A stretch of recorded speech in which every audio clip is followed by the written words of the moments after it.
Hello, I'm Frances Deegan Horowitz, President of the City University Graduate Center. Welcome to Women, a series of programs for and about us. I'm delighted Rachel Noerdlinger is able to join us today. If her name is unfamiliar to you, she's doing her job. She is Director of Communications for a most visible person, the Reverend Al Sharpton. He's been a dynamic force in New York for the past 20 years as an activist, a defender, as well as a defendant, and a political candidate. Welcome. Thank you very much. I'm going to violate your usual role, which is behind the scenes, Yes. and make you in front of the scenes, Yes. and talk about you. You've had a very interesting journey to date. Yes, ma'am. You were born in New Mexico, Mm-hmm. and then adopted by white Caucasian parents. And where did you grow up? All over the place.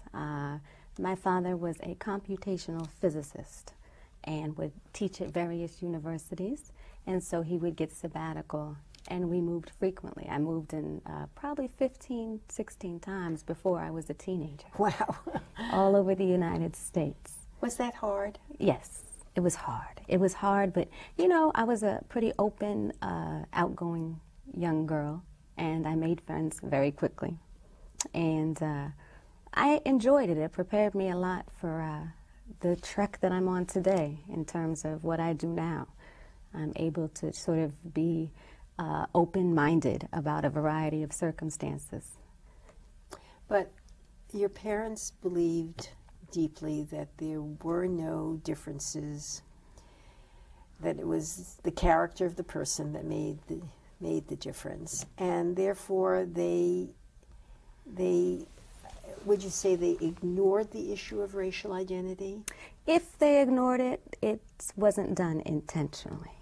I think that they just really, truly in their hearts believed that if we ignored color, we could all be happy and live as one. And it was a unique childhood. I was very happy. They gave me in abundance. They loved me. They nurtured me.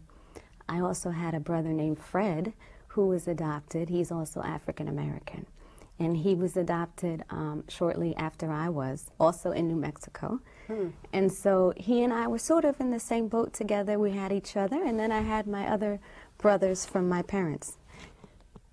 So they had natural children? They had biological children? They had two natural children. So you were a family of 4 children? Yes, 4 children, and then my father had a daughter from his first marriage, and so I also had a sister.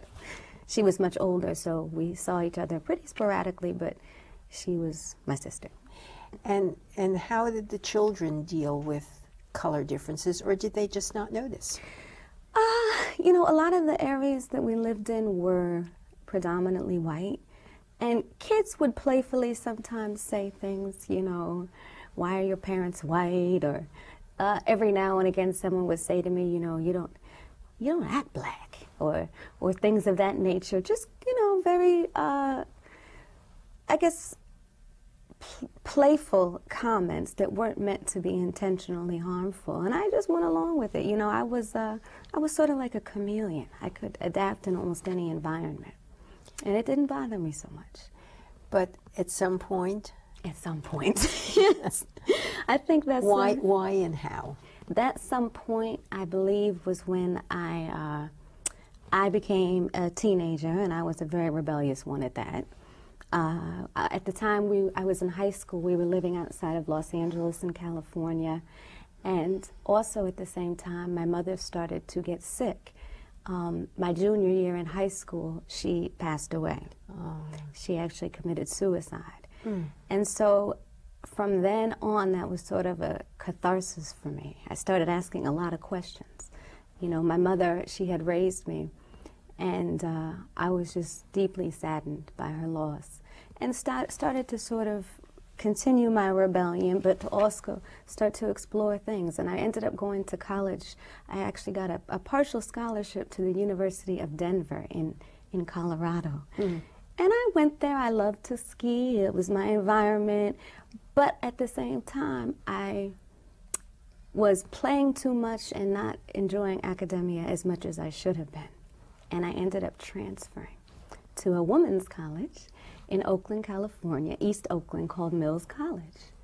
And for the first time, I was around lots of women and lots of black women. Mm-hmm. And I had never in my life been around any women of color, really, for that matter. And it was an incredible, incredible opening and awakening.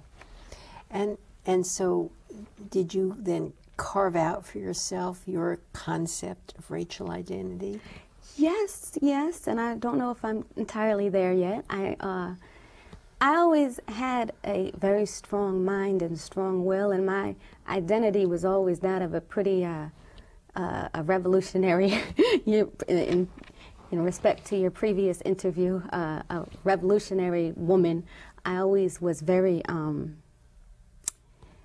as I said earlier, explorative. So I enjoyed my new environment, and I was introduced to a lot by the Black Women's Collective at Mills College, mm-hmm.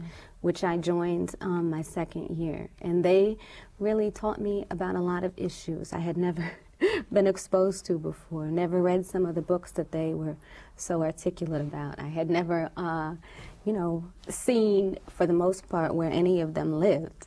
And so every day was just sort of a new mind opening. And as this was happening, how was your father taking it, who seemed to have had such a deep ideological belief that color made no difference? He really thought I was rebelling. He saw me as sort of unappreciative and ungrateful.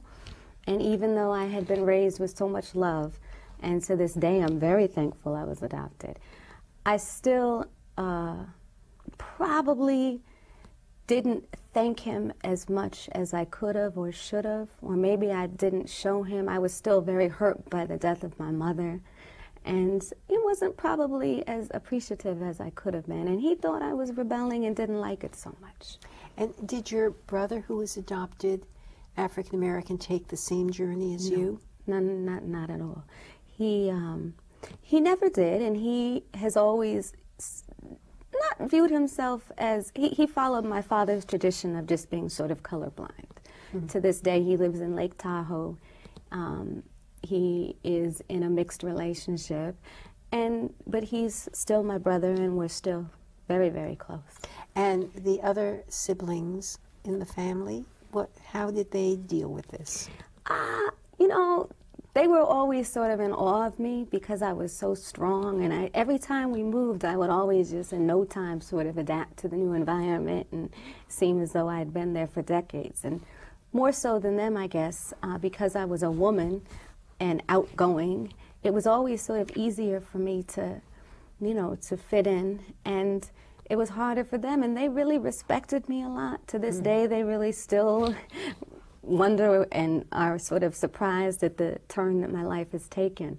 But we love each other, and we have a great friendship, all of us, collectively. We meet up once a year because we're all sort of all over the place, from Colorado to California to now New York, and my father's in Maryland. But we meet up once a year, and we talk and write regularly. Oh, nice. And so after Mills College, then what? After Mills College, I had this profound experience. I had come into my blackness, so to speak. I was learning more about what it was to be a black woman, a self-defined, self-identified woman. But I still had a lot of questions to ask, and I didn't know what I wanted to do with the rest of my life. So I applied for a teaching position in Gambia, West Africa. And I got accepted, and so I went away to West Africa for a year in a program called Teachers for Africa. And there were a lot of other, maybe 100 or so other African American teachers from the United States that went over with me. And it was also a profound experience. But at that time, I realized it didn't exactly answer all my questions about race, because it was an entirely different culture. And I still wasn't totally sure about what it meant to be an African American woman. And I think moving to Africa didn't necessarily answer all of my questions either. So I returned back to the United States. I got accepted to grad school at Columbia University, and prepared to come to grad school. In what field? I was going to study international education. I was going to go and do something in education, somewhere abroad, maybe in policy, who knows. So I began grad school and realized as soon as I got my 10th or 11th book that maybe my mind wasn't so into it at that moment. I wasn't prepared for all the theoretical sort of book knowledge. Coincidentally, I met a person that told me about this woman. Her name was Terry Williams, and she was an African-American woman. She owned a PR firm, public relations. Didn't know so much about public relations. I had never taken a PR course. I'd studied politics in college, and I thought, what the heck, it sounds glamorous. The person that told me about her told me she represented people ranging from Eddie Murphy and, you know, all kinds of the black elite. And so I applied for an internship, and the rest is sort of history. You decided not to continue with graduate school. No, I dropped out of grad school. And your father was not pleased. Well, he wasn't pleased, but he wasn't pleased mostly because I didn't tell him immediately. I was so scared, Dean Horowitz. I was petrified. I was afraid that he would disown me forever. You know, education to him is so important. And he has his PhD, he has all the laurels, and he thought I was going to be the one, if anyone in the family, that would go on and pursue every form of education and help change humanity in some capacity. He didn't really respect the field of entertainment, and I guess he saw the firm that I worked for as primarily handling entertainment clients, but that wasn't the case. I met a lot of incredible people through Terry Williams that I later went on to work with, including Johnny Cochran. May he rest in peace. And what exactly did you do? When I started as an intern, I was basically assistant to the vice president. And she was responsible for 6 or 7 accounts, as we call them in PR. And I was able to learn from her firsthand about some of the different lessons in PR. And I learned how to write press releases. I learned how to make pitch calls. And I learned how to sort of look at the various clients as though they were our own sort of clientele. And it was our job to do whatever we could to enhance their image and their visibility. And so I started as an intern, and then maybe after 5 or 6 months, I got a little promotion to account executive. I was actually going to get paid. So I got promoted to account executive, which was, I think I told my dad what I had done. He was horrified, cut me off. So it was perfect that I had actually started getting some sort of a salary. It wasn't much, but at least it enabled me to eat. And in no time, I was promoted to senior account executive. I'm sorry, junior account executive, and then to senior account executive. I eventually left the Terry Williams agency as vice president after 8 years. And it was an exhilarating and incredibly educational experience. And you left to become Yes. what is exactly your position with the Reverend Al Sharpton? I'm his director of communications. I've worked with him for the last 6 years now. And what does that mean? Wow. I mean, I wear many hats. Coincidentally, Reverend Sharpton was Terry Williams' client. And he came in, and when she first told me she was going to do publicity for him, I wasn't all that intrigued. But within meeting him pretty much instantly, I kind of liked his personality. And in no time, I became to notice that he was one of the most aggressive and hardworking people I'd ever met. And also smart. Oh, he's brilliant. He's a brilliant person. When I started working with him, it was the time of Amadou Diallo's death.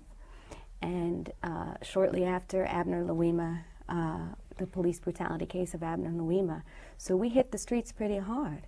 I had to, on a daily basis, try to construct a way with Reverend Sharpton to bring new angles to the various cases that we were involved with, and to bring visibility to the cases. In both the Diallo case and the Abner Louima case, we were able to warrant federal exposure, national exposure to both the cases. And being the director of communications for Reverend Sharpton ranges from making sure that he's on TV regularly to promote his issues, making sure that he's as relevant as possible, which quite frankly isn't hard because he is probably the best publicist for himself I've ever met. So quite frankly, I'm really pretty much his, we have a nice symbiosis. We work well together. And when you say making sure, what does that mean?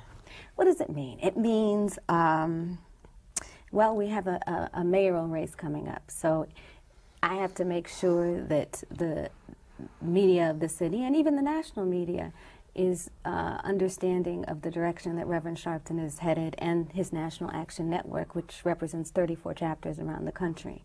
So there are various, each day I'm on the phone with the various journalists. I send out regular sort of news emails to national and local journalists just to let them know what Reverend Sharpton is doing. We do a series of sort of symposiums and sessions, and coincidentally today is Reverend Sharpton's, it won't be today when folks see this, but we're honoring Denzel Washington for Reverend Sharpton's annual gala, which I had to plan, which meant securing 500 guests and making sure that everything is appropriate. And well, how good of you to take time out to tape this program on Thank what you. I know what those galas mean, yes, and it's a very busy day. Insanity, yes. I'm honored though, thank you. Do you ever run into ethical issues where you have some concern about how to represent a story and how to position your client? Yeah, I mean, a lot of what I do sometimes is crisis management too. You know, there will be something that's uncovered that was said maybe before my time, and now it's my job to try to help in any way I can to really get the accurate story out. So yes, there's also times when I feel as though some of my values that were instilled in me from my childhood, in terms of just sort of harmony and not really acknowledging too much in terms of racial distinctions, is sort of very diametrically opposed to a lot of what some of the members of, the community may feel. A lot of them feel like we have to fight very hard to make sure our differences are known instead of just our similarities. And I always sort of took the different approach. But I'm able to sort of fuse my beliefs and the beliefs of others and kind of find a balance. And where are we today on those issues, do you think, as a society? Sometimes I'm very hopeful and think that we are in a very much better place than we were, say, 20 years ago. But I live in Harlem, and a lot of times I see things that happen in terms of maybe it's just a simple issue of harassment to somebody by the police. Or I see a lot that makes me sometimes discouraged. There's not equity in terms of the education that the kids in my neighborhood are receiving.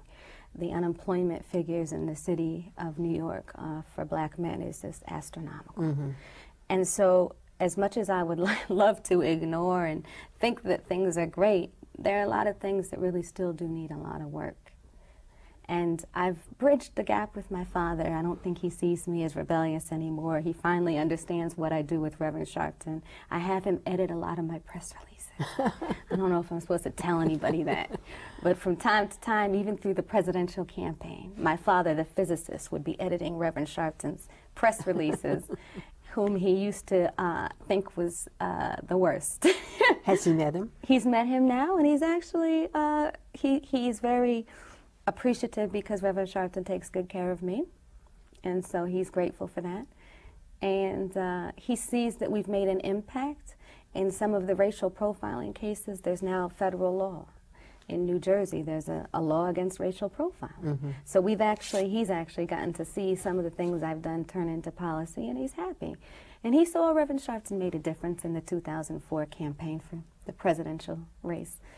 He saw him up there making sense about a lot of the issues and saying things that a lot of the other candidates weren't saying.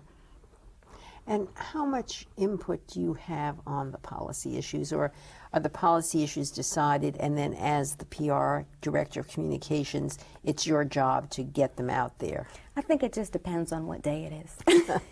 It just depends on how things unfold that day. Reverend Sharpton is so brilliant that in his mind, he knows what he wants from the beginning. He knows what he wants to say. He knows what, how he wants to impact policy. And so typically it's trickle down. He'll call me at the break of dawn, and break of dawn is 6 a.m., and say, you know, I read about this in the paper, or we got to do this, or, you know, he's very proactive. And so he does indeed probably influence the policy, and then it trickles down to me. But I get to be the first one to put it out to the world, and that's exciting. When I can see my work quickly happen, I love it. And of all the issues you've worked on, which ones have been the most demanding, the most interesting? Mm-hmm. By far the most demanding thing I've had to do in my entire life was the presidential race. I don't know if that's an issue more as a situation we went through, but it was a year of dealing with national political reporters. And I am 34. I, as I told you, had my politics background, but nothing prepared me for the rigor and the insanity and the things. I mean, I think day to day we were doing press conferences and having to send out Reverend Sharpton's statements daily. So that was definitely the most rigorous thing I've done. But in terms of the policy or the issue that I sort of most, I mean, it really impacted me in dealing with a lot of the police brutality cases in the city.